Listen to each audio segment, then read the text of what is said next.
Well, howdy there, Internet people. It's Bo again. So, today we are going to talk about New York and Trump and blunders and mistakes and campaign donations.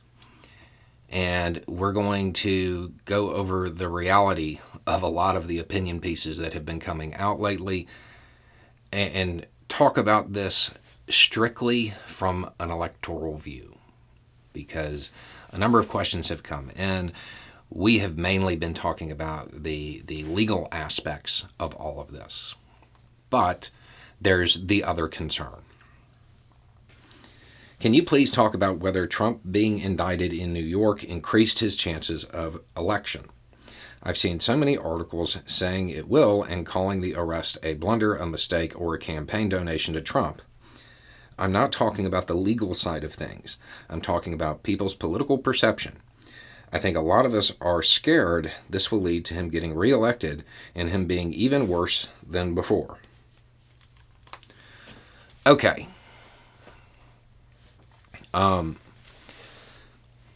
There are a whole lot of people who write opinion pieces based on what they want to happen rather than what they think will happen, and even less on what data says will happen.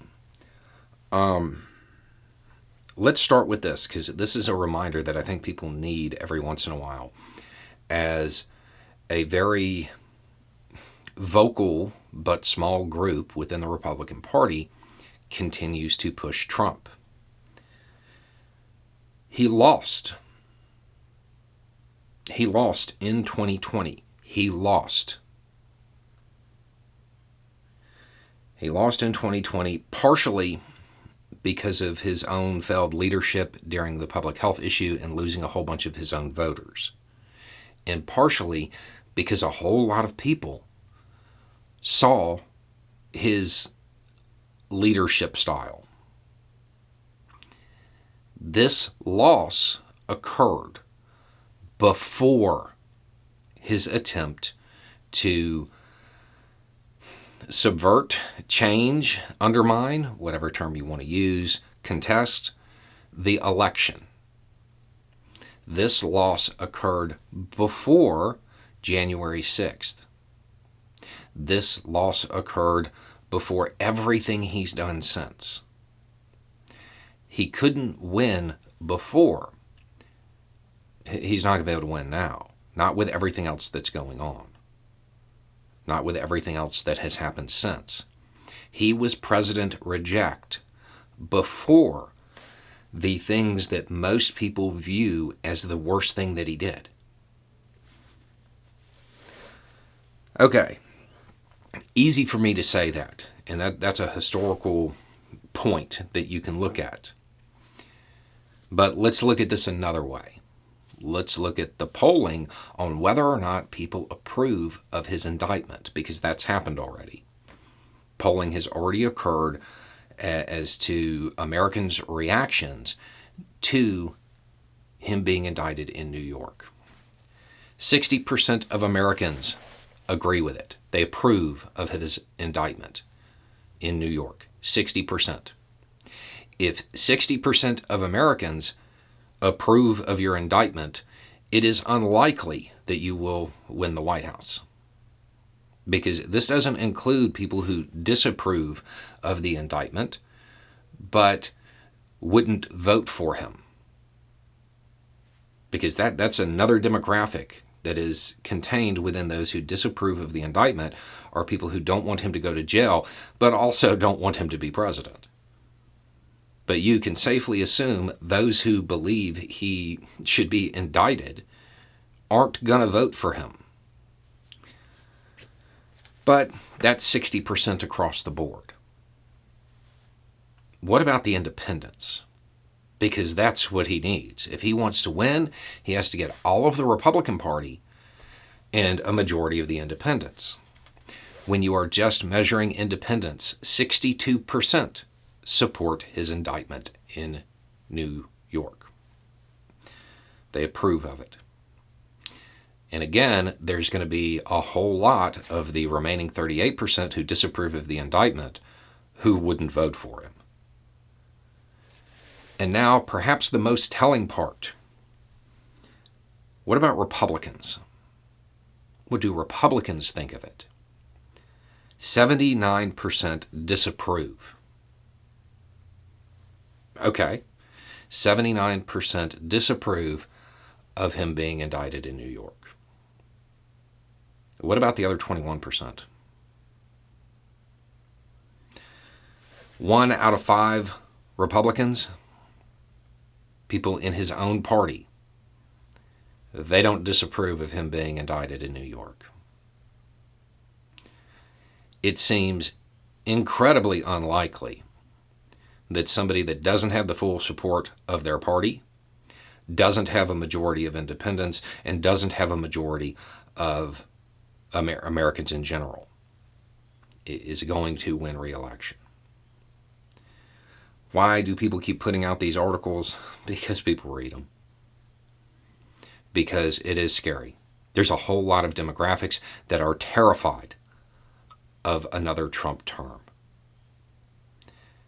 So, playing on that fear, they can put out these opinion pieces and people will read them. That's from the publisher's perspective. Most of the authors are writing what they want to happen rather than what they actually think will. It is incredibly unlikely that Trump ever sleeps in that White House again.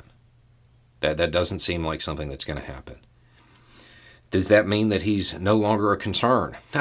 No, because he still wields a whole lot of control and influence over the base and over specific Republican politicians. More importantly, he set that tone, that leadership style that many Republican candidates may seek to emulate in the future. So he's still a concern, but the odds of him ever being in the White House again, that doesn't seem likely. 1 out of 5 Republicans could not bring themselves to say that they disapprove of his indictment in New York.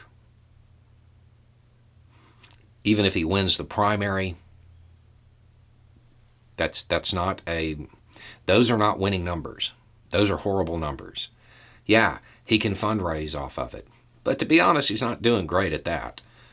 And he can mobilize and energize that ever-shrinking base that he has. But it's not enough for electoral success, not for the White House. If he couldn't win before all of this stuff happened, it seems really unlikely that he could pull it off at some point in the future.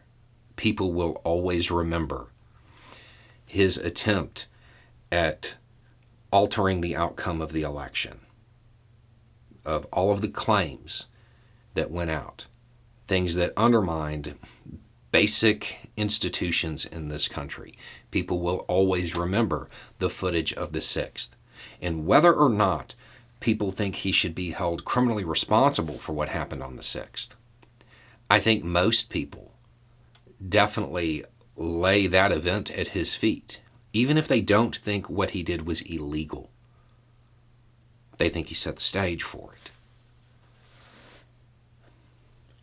I can't really envision a scenario in which Trump mounts a successful 2024 run right now. Not a realistic one. I can come up with like wild cards, but not anything that really stands a chance of actually happening. I get the fear. I get the fear, especially if you're part of one of the groups that he frequently scapegoats and targets. I get it. But I have a feeling by the time the indictments are through, he's going to be a footnote. I don't think he stands a chance in 2024. Not a realistic one. It would take some wild chains of events. Anyway, it's just a thought. Y'all have a good day.